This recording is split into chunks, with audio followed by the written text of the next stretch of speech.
हम लोग इसी चीज को पढ़ रहे थे कि आईएनएस अरिदमन जो है ये अप्रैल 2026 में जो है ये सेना में, नौसेना में इसको शामिल कर लिया गया है। ये अगर आप देखेंगे तो एसएसबीएन ये तकनीक है, इसमें जो परमाणु संचालित पनडुब्बी है, एक ऐसी पनडुब्बी है जो लंबे अवधि तक समुद्र के अंदर जो है वो छिप के रहने में सक्षम है और साथ ही साथ बैलिस्टिक मिसाइल से युक्त है। अगर आप देखेंगे तो ये पनडुब्बी जो है submarine launch ballistic missile SLBM, ठीक ना, सबमरीन लॉन्च बैलिस्टिक मिसाइल इसको कहते हैं। इससे ये लैस है जो जरूरत पड़ने पर इस बैलिस्टिक मिसाइल को दाग सकता है। लंबे अवधि तक ये जल में छुप के भी रह सकता है। और अगर आप देखेंगे तो ये जो आईएनएस अरिदमन है, ये आईएनएस अरिदमन अपनी सीरीज का तीसरा पनडुब्बी है। इससे पहले आईएनएस अरिहंत और आईएनएस अरिघात, ये आपको याद रखने हैं, अरिहंत और अरिघात, ये दो पनडुब्बी जो है ये लॉन्च किए जा चुके हैं, नौसेना को सुपुर्द किए जा चुके हैं। आईएनएस अरिहंत इस सीरीज का पहला पनडुब्बी था, स्वदेशी तकनीक से निर्मित है ये, और इसमें अगर आप देखेंगे तो भारत के नौसेना को मजबूत करने के लिए ये भारत सरकार का एक बहुत बड़ा पहल था। ये 2016 में ही अगर आपको देखेंगे तो आईएनएस अरिहंत को लॉन्च किया गया था। 2016 में ही आया था आईएनएस अरिहंत। बीच में एक और पनडुब्बी को लॉन्च किया गया इसी सीरीज के अंतर्गत, इसीलिए इस सीरीज को आईएनएस अरिहंत सीरीज भी कहते हैं। तो आईएनएस अरिहंत सीरीज का पहला पनडुब्बी था आईएनएस अरिहंत, दूसरा पनडुब्बी था आईएनएस आपको अरिघात, और तीसरा जो पनडुब्बी जो हाल के दिनों में आपको लॉन्च किया गया है, जिसको नौसेना को सुपुर्द किया गया है, वो है आईएनएस अरिदमन। अब आते हैं हम लोग एक बहुत ही महत्वपूर्ण चीज की तरफ, स्टेल्थ फ्रिगेट महेंद्रगिरी। एकदम हाल के दिनों की ये घटना है। ये स्टेल्थ फ्रिगेट महेंद्रगिरी इसको लॉन्च किया गया है, ये आप देखेंगे महेंद्रगिरी को 30 अप्रैल 2026 को। अब इसके बारे में चर्चा करेंगे आज, स्टेल्थ फ्रिगेट के बारे में लंबी चर्चा होगी हमारी, लेकिन पहले ऐसे समझ लीजिए कि ये रिसेंटली घटना जो है आपको 30 अप्रैल 2026 को प्रोजेक्ट 17A के तहत, ध्यान रखने हैं, प्रोजेक्ट 17A के तहत स्टेल्थ फ्रिगेट महेंद्रगिरी को भारतीय नौसेना को सौंप दिया गया। ये अपनी सीरीज का छठा जहाज है। इन पांचों जहाज की चर्चा करेंगे कि इस सीरीज के 5 अन्य जहाज कौन थे, और इस सीरीज में 7 जहाज लॉन्च होने हैं। 7वां जहाज 2027 में प्रस्तावित है कि इस सीरीज का 17A स्टेल्थ फ्रिगेट का 7वां जहाज जो है वो 2027 तक जो है वो लॉन्च कर दिया जाएगा, भारतीय नौसेना को सौंप दिया जाएगा। दूसरी बात कि ये किस, देखिएगा, नीलगिरी श्रेणी मझगांव डाक शिपयार्ड्स लिमिटेड। देखिए ई विद्यार्थी का क्या होता है कि इसको कहता है कि सर हम कैसे याद रखेंगे, अक्सर भूलता है कि मझगांव से है कि कोलकाता वाला से बना है, कहां से बना है। आपको हम बता दें कि स्टेल्थ फ्रिगेट 17A सीरीज के तहत 7 जहाज है, 2 ही जगह से बना है, वो या तो बंबई से बना है या कलकत्ता से बना है। नाम बताएंगे दोनों का, या तो बंबई से बना है वो या वो कलकत्ता से बना है। इसमें 4 जहाज हैं जो मझगांव शिपयार्ड से बने हैं, बंबई से बने हैं, और 3 जहाज जिसमें एक प्रस्तावित भी है, अभी आया भी नहीं है, वो आपको कोलकाता से निर्मित है। स्टेल्थ फ्रिगेट श्रेणी 17 है, इसमें क्या चक्कर है इसको हम लोग थोड़ा सा डिटेल्स में समझ लेते हैं कि स्टेल्थ फ्रिगेट 17A क्या है। अब 17A को समझना है तो आप थोड़ा सा समझिए इस चीज को कि एक है स्टेल्थ फ्रिगेट 17A। उसको जानने से पहले आपको जानना होगा स्टेल्थ फ्रिगेट 17। इसको जानने से पहले आपको जानना होगा स्टेल्थ फ्रिगेट 17। पहले लॉन्च किया गया था स्टेल्थ फ्रिगेट 17 को, यह बहुत पुरानी बात है। उसके जगह पे उसको अपग्रेड किया भारत सरकार, ठीक ना, थोड़ा स्वदेशी तकनीक को विकसित करने का प्रयास किया गया और उसके जगह पे लॉन्च किया गया स्टेल्थ फ्रिगेट 17A, या उसी को कहते हैं नीलगिरी सीरीज। अब क्यों कहते हैं, पहले तो हम थोड़ा सा परिचय ले लेते हैं आज, क्योंकि हमको लगता है कि आप लोग कभी इसकी सर्च किए नहीं होंगे, इसीलिए थोड़ा सा बेसिक से आज रक्षा विज्ञान को पढ़ा रहे हैं कि सीधे सीधी रट्टा नहीं मारिए, कुछ आपके पास नॉलेज हो।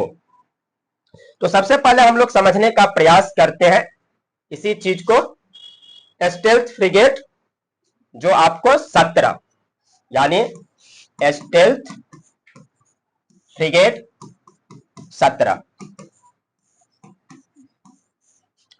अगर आप देखेंगे तो प्रोजेक्ट 17 जो है वो भारतीय नौसेना का स्टेल्थ फ्रिगेट पहला प्रोजेक्ट था। आपसे क्वेश्चन पूछा जाए कि स्टेल्थ फ्रिगेट प्रोजेक्ट जो है भारत सरकार के, उसका पहला जो प्रोजेक्ट था तो यही प्रोजेक्ट है प्रोजेक्ट 17, ठीक ना। ये भारतीय नौसेना को, और इसके तहत शिवालिक क्लास, जैसे अभी हम बताए थे कि 17A को कहा जाता है नीलगिरी क्लास, इसको कहा जाता है शिवालिक क्लास, इसको कहते हैं शिवालिक क्लास। तो शिवालिक क्लास के 3 जहाज बनाए गए थे स्वदेशी डिजाइन से, लेकिन ये उतने उन्नत टेक्नोलॉजी के नहीं थे। ये पहला प्रयास था भारतीय नौसेना के द्वारा। इसमें जो 3 जहाज बनाए गए थे उसमें पहला था आईएनएस शिवालिक, दूसरा था आईएनएस सतपुरा और तीसरा था आईएनएस सह्याद्री।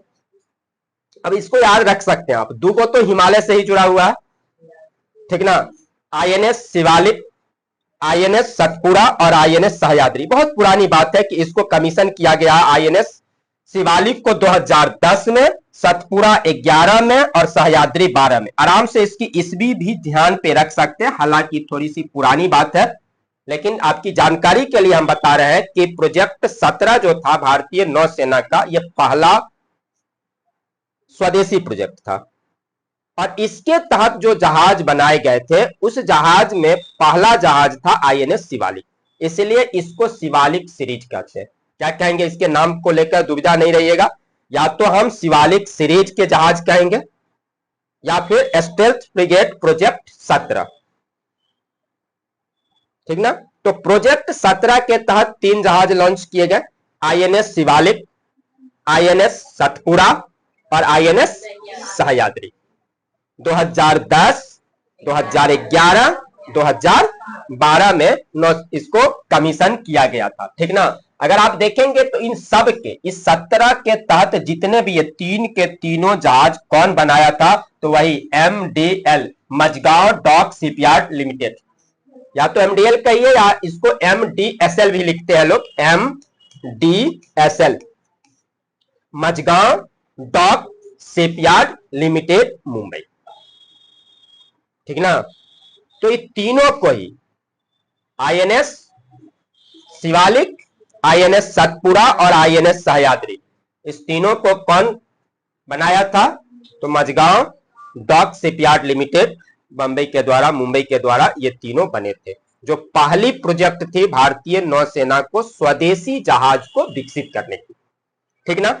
इसकी जो क्षमता थी वो उतनी बेहतर नहीं थी, थोड़ा नए टेक्नोलॉजी से भी वो लैस नहीं था, तो इसी का एक अपग्रेडेड वर्जन लाया भारत सरकार जो है नौसेना को मजबूत बनाने के लिए। क्योंकि जैसे जैसे आप थोड़ा सा हिस्ट्री से जब कनेक्ट करके चीजों को पढ़ेंगे, जब भी रक्षा विज्ञान को पढ़ते हैं तो रक्षा विज्ञान के क्षेत्र में जो भी कार्य किए जाते हैं वो यूं ही नहीं किए जाते हैं, वो उस समय की जो तत्कालीन जो परिस्थितियां बनती है उसके अकॉर्डिंग किया जाता है।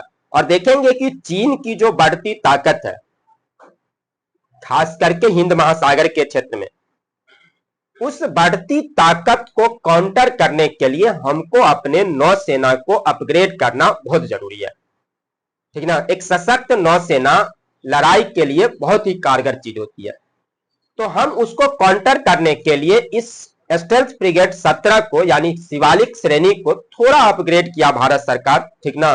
बैलिस्टिक मिसाइलों से लैस करने की नई जो रडार सिस्टम लाए गए, उसमें बहुत सारे नई चीजों को जोड़कर एक अपग्रेडेड वर्जन लाया गया, जिसको कहा गया stealth frigate 17 project 17A, P17A project 17A। आ रही बात समझ में। उसका पहला जहाज होगा नीलगिरी, प्रोजेक्ट ए का पहला जहाज है नीलगिरी, इसीलिए उस पूरे प्रोजेक्ट को नीलगिरी के नाम से भी प्रोजेक्ट नीलगिरी भी कहेंगे हम। आ रही बात समझ में। तो अब जानते हैं हम लोग पहले स्टेल्थ फ्रिगेट 17A।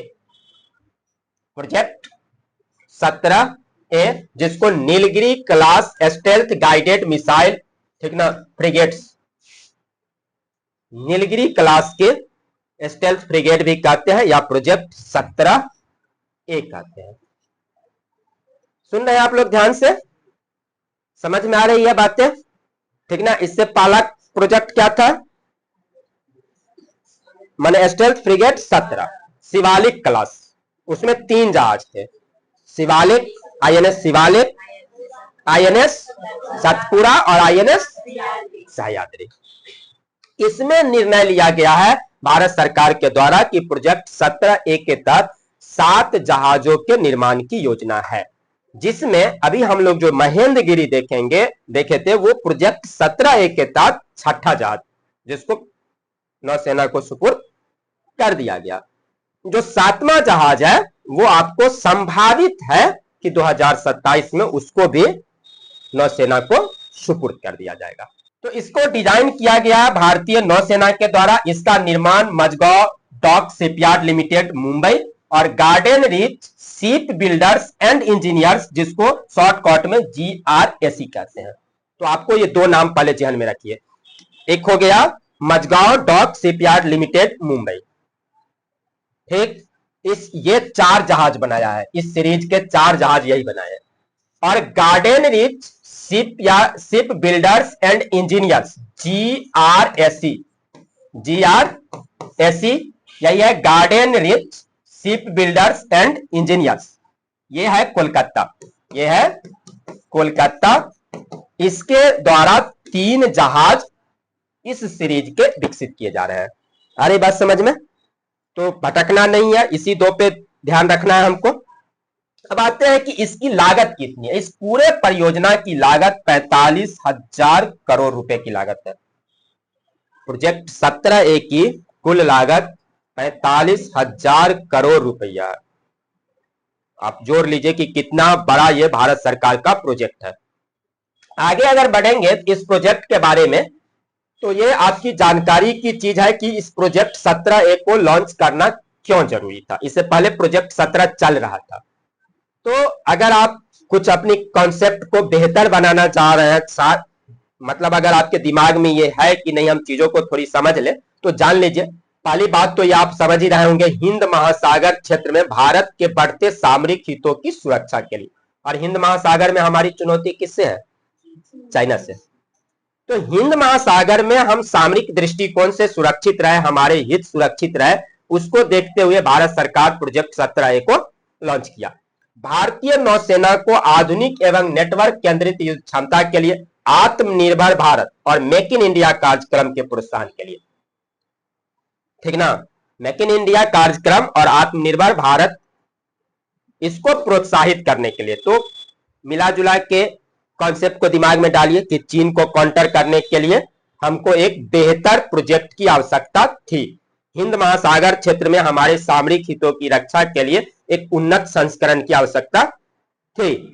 और जो आत्मनिर्भर भारत कार्यक्रम है, मेक इन इंडिया कार्यक्रम है भारत सरकार के, उसको भी इससे प्रोत्साहन मिलता है, क्योंकि ये स्वदेशी परियोजना है। इसमें 75% मटेरियल जो है ये स्वदेशी है। इस जहाज का आकार और संरचना इस तरह से बनाया गया है कि रडार पर इसकी पहचान कठिन हो, ठीक ना, दुश्मन के रडार में ये नहीं आ पाए। दूसरी बात है कि इसकी ध्वनि को कम किया गया है, जिससे पनडुब्बियों द्वारा इसका पता लगाना कठिन हो जाए। तो इसको ब्रह्मोस सुपरसोनिक क्रूज मिसाइल से लैस किया गया। हम ब्रह्मोस मिसाइल की चर्चा करेंगे, टेंशन नहीं लीजिएगा। अभी हम ब्रह्मोस मिसाइल को लेके एक समझौता भी किए हैं, ठीक ना, उस पर भी आएंगे। फिलहाल ऐसे समझ लीजिए कि ब्रह्मोस सुपरसोनिक क्रूज मिसाइल ये हमारा एक माने न्यूक्लियर वेपन है, ये परमाणु हथियार है। इसको आधुनिक बनाने के लिए 1-2 बात को याद रखिए कि बैलिस्टिक मिसाइल से युक्त है, ठीक ना, टॉर्पीडो प्रणाली से युक्त है, ठीक ना। उसके बाद अगर आप देखेंगे तो एंटी सबमरीन रॉकेट संचार की व्यवस्था है इसमें, ठीक ना। और जो नए आधुनिक संस्करण सब हैं वो सब इसमें यूज किया गया है। थोड़ा सा आगे बढ़ते हैं, इसी चीज को हम आगे बढ़ा रहे हैं। प्रोजेक्ट 17A के अंतर्गत बनने वाले 7 युद्धपोत कौन सब है। अभी बताए थे कि इसके तहत कितने युद्धपोत बनने हैं, 7। तो ध्यान पे रख लीजिए, किसी भी तरह आपको क्वेश्चन फंसाए, आपको फंसना नहीं है। अगर यहां से एक क्वेश्चन आया तो उसका जवाब दीजिए। अगर पढ़े रहेंगे तो कितना फंसाएगा दाएं बाएं, तो विकल्प देखने के बाद आपके जहन में जरूर चीजें आएंगी। बारी बारी से हम लोग थोड़ा सबको देखते हैं, फिर नाम हम लोगों को याद रहेगा। पहला जहाज है INS Nilgiri. INS Nilgiri project 17A का पहला और प्रमुख युद्ध पोत था ये, ठीक ना। निर्माण कौन किया है? तो Mazagon dock shipyard limited Mumbai, ठीक ना। Mazagon dock shipyard limited Mumbai, ठीक ना। तो एमडीएल याद रखिए, इसका कौन किया है? एमडीएल या एमडीएसएल कहिए, जो कह लीजिए, ठीक ना। भारतीय नौसेना की नई पीडी स्टेल्थ फ्रिगेट श्रृंखला का यह प्रतिनिधित्व करती है। और कब लॉन्च किया गया था? जनवरी 2025 में इसको कमीशन किया गया था, यानी भारतीय सेना को सौंप दिया गया था जनवरी 2000। तो याद रखने में कोई दिक्कत नहीं है। 25 से शुरू करेंगे हम लोग, और 26 में तो अभी जी रहे हैं, जनवरी से शुरू कर लेंगे। जनवरी में आईएनएस नीलगिरी प्रोजेक्ट 17A का पहला जहाज, ठीक ना, Mazagon dock shipyard limited Bombay के द्वारा बना हुआ, ठीक ना। हमारा दूसरा जो है ये है आईएनएस उदयगिरी। आईएनएस उदयगिरी ये दूसरा युद्ध पोत है। इसका भी निर्माण Majhgaon dock shipyard limited Mumbai के द्वारा किया गया था, और इसका नामकरण उदयगिरी पर्वतमाला जो आंध्र प्रदेश में है उसके नाम पर इसका नाम रखा गया है। और ये जहाज जुलाई 2025 में कमीशन किया गया है। ध्यान दीजिए कैसे याद करेंगे हम लोग, सब तो तार जोड़ेंगे। जनवरी 25 में नीलगिरी, और अप्रैल 25 में जुलाई 25 में उदयगिरी, ठीक है। जुलाई 25 में उदयगिरी। उदयगिरी का नाम आंध्र प्रदेश की पर्वत उदयगिरी के नाम पे रखी गई है। समझ रहे हैं बात को? जो प्रोजेक्ट 17A का दूसरा जहाज है। पहला जहाज आईएनएस नीलगिरी कौन बनाया है? Mazagon dock shipyard limited. और दूसरा वही एमडीएसएल, ये भी वही बनाया है। तो याद करने में कोई दिक्कत नहीं होगी चाहिए। चलिए आगे बढ़ते हैं हम लोग। अगर आप देखेंगे तो आईएनएस हिमगिरी, तो आईएनएस हिमगिरी प्रोजेक्ट 17A का तीसरा युद्ध पोत है। हिमालय पर्वत श्रृंखला के नाम से हिमगिरी प्रेरित है। पूर्वी समुद्री क्षेत्र में नौसैनिक को मजबूत करने के लिए इसको लाया गया था। आधुनिक सेंसर और हथियार प्रणालियों से यह भी लैस है। चौथा जहाज है आईएनएस तारागिरी। तो उदय हुआ तो तारा भी उदय हुआ। उसके बाद अगला जो है आपको आईएनएस तारागिरी जो मझगांव डॉक शिपयार्ड लिमिटेड के द्वारा है। 17A का चौथा युद्ध पोत है, और इसका नाम महाराष्ट्र की पर्वत तारागिरी के नाम पर रखा गया है। 2026 में इसको कमीशन किया गया है, ठीक ना। तारागिरी को एक आप पर्वत देखे थे उदयगिरी, कहां पे है? आंध्र प्रदेश के उदयगिरी पर्वत के नाम पे। और तारागिरी महाराष्ट्र के तारागिरी पर्वत के नाम पे इसका नामकरण किया गया है। यह है चौथा जहाज। कम से कम याद रखिए सीक्वेंस से, पहला नीलगिरी, दूसरा उदयगिरी, तीसरा हिमालय पे उदय हुआ है, चौथा वहां तारा भी है तारागिरी, और तब है आईएनएस दूनागिरी, ठीक ना। ये पांचवा है, ये भी कोलकाता के द्वारा, जीआरएसी कोलकाता के द्वारा ये 17A प्रोजेक्ट का पांचवा युद्ध पोत है, जिसका नाम उत्तराखंड की पहाड़ दूनागिरी के नाम पे रखा गया। उत्तराखंड की पहाड़ दूनागिरी के नाम पे। तीनों पहाड़ को याद कीजिए। आंध्र प्रदेश की पहाड़ थी उदयगिरी, महाराष्ट्र की पहाड़ थी तारागिरी, और उत्तराखंड की पहाड़ है दूनागिरी। उसके नाम पे ये प्रोजेक्ट 17A का पांचवा जहाज है आईएनएस दूनागिरी। और छठा तो हम लोग पढ़े ही है, महेंद्रगिरी। तो कौन सा आया बीच में कोलकाता वाला? 3, 5 आज 7 होगा। 3, 5, 7 विषम है। 3, 5, 7 कोलकाता। अब बाद बाकी सब ठो मझगांव, ठीक ना। और ये पूछता है कहां निर्मित हुआ, ये क्वेश्चन बहुत बार पूछता है। ये किसने बनाया है, तो कंपनी का नाम पूछता है। तो 3, 5, 7 कोलकाता। जो सातवां जहाज होगा आपको इसका, वो होगा आईएनएस बिंदगिरी। आईएनएस बिंदगिरी, ठीक ना। शिवालिक लिख दिए थे वहां, उसको ठीक कीजिए, शिवालिक नहीं होगा, वो गलती हो गया होगा। प्रोजेक्ट 17A के तहत जो युद्ध पोत है तो शिवालिक श्रेणी लिखा गया होगा। INS विंध्यगिरी, INS विंध्यगिरी, विंध्यगिरी जो आपको 2027 में इसको कमीशन करने की योजना है।